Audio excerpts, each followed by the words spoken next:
Pozdrav svima, dobrodošli u novi video na mom kanalu. Danas vam predstavljam top 5 najboljih balkanskih youtubera. Muđa. Muđa je jedan od najgledanijih gaming kanala. Pretežno snima GTA 5, a u zadnje vrijeme PUBG i slične igrice. Stigao je do 1 milion subscribera uz pomoć svog oca kojeg svi poznaju kao Čale.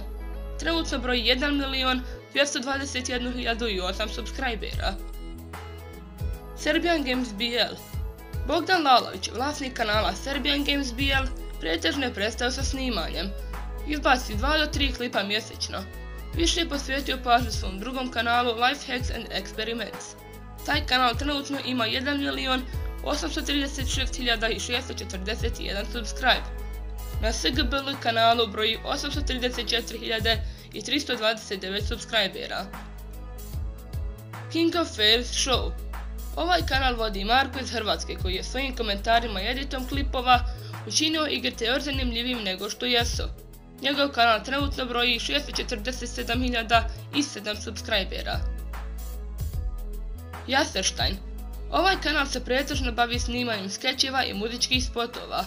Osnivač kanala je Milan Inić, a ekipu Jaserstein čine još Leni, Petar, Singer i Dex, a zajedno sa Ciletom, PCX-om i Kovalskom je osnovao Balkan Tube Fest. Njegov kanal trenutno broji 550.866 subscribera. Vanimi. Vanimi je bosansko-hercegovački youtuber i njegov kanal broji 500.903 subscribera. Njegovi fanovi su poznatiji kao Braćarska armija.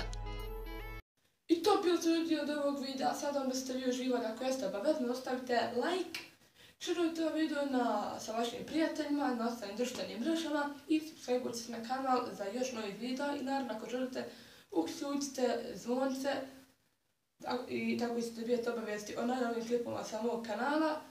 To bi bilo to, mi se vidimo u nekom od narednih klipova, a do tada lijep pozdrav!